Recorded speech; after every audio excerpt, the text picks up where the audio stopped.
నమస్తే, welcome to KK news. నేను శ్రీదేవి.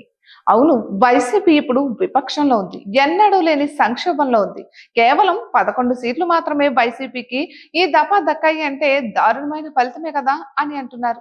అంతేకాదు, అసెంబ్లీకి వైసీపీ కనీసం వెళ్లలేని ఇబ్బందికరమైన పరిస్థితులు ఏర్పడ్డాయి అంటున్నారు.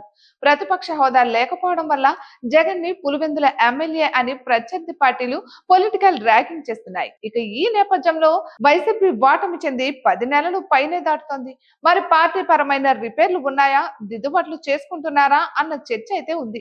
ఇక జగన్ విషయానికి వస్తే ఆయన ఎక్కువగా బెంగళూరులోనే ఉంటున్నారు అని అంటున్నారు. పార్టీకి అందుబాటులో ఉండాల్సిన వేళ ఆయన ఈ విధంగా చేయడం పట్ల కూడా చర్చ కొనసాగుతోంది. ఇక జగన్ మారాలి అని అంటున్న వారు ఉన్నారు.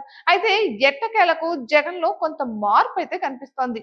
ఇక లోక్సభ ఎన్నికలలో అధికార కూటమిని ఎదిరించి ప్రాణాలు ఒడ్డి మరీ పార్టీని గెలిపించిన వారితో జగన్ భేటీ కావడమే ఈ మార్పు అని అంటున్నారు. నిజానికి చూస్తే ఇటువంటి సమావేశాలు వైసీపీలో జరిగిన సందర్భాలు అయితే లేవు.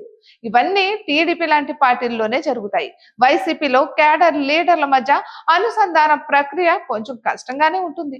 అయితే ఇప్పుడిప్పుడే వైసీపీ అధినాయకత్వం వాస్తవాలను తెలుసుకుంటుంది అని అంటున్నారు. ఇక అందుకే పార్టీ కోసం కొమ్ముగాసిన వారిని జగన్ తన వద్దకు పిలిపించుకుని అభినందించడం జరుగుతోంది. అలా నిత్యం జనంలో జగన్ ఉండడం వల్లనే పార్టీ కూడా బలంగా మారింది. కేడర్ కి లీడర్ కి ఉత్తేజం కలిగింది. కానీ ఇప్పుడు చూస్తే అధినేత కాకుండా పార్టీ నేతలను జనంలోకి వెళ్ళమంటే ఎలా అన్న చర్చ వస్తుంది.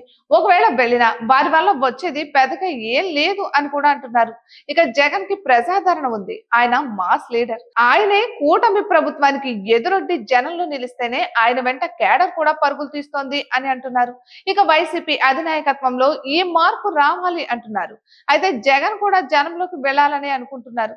ఇక ఒక ఏడాది పాటైనా ఆయన ప్రభుత్వానికి గడువు ఇచ్చి ఆ మీదటి జనంలోకి వెళ్తే ఈ ఇంపాక్ట్ వేరేగా ఉంటుందని ఆయన ఆలోచిస్తున్నట్లుగా అనిపిస్తోంది. ఇక ఈ ఆలోచన బాగానే ఉన్నా ఈలోగా ఆయన కేడర్ వద్దకు వెళ్తూ పార్టీ కోసం ఇబ్బందులు పడుతున్న వారిని పరామర్శిస్తూ ఉంటే కనుక కొంతసేపు ఊపు వస్తుందంటున్నారు. మరి వైసీపీ హైకమాండ్ ఈ విషయంలో ఏం ఆలోచిస్తుందో చూడాల్సి ఉంది అంటున్నారు. ఇటువంటి మరెన్నో వీడియోస్ కోసం కేకే న్యూస్ తెలుగు ఛానల్ ని సబ్స్క్రైబ్ చేసుకోండి.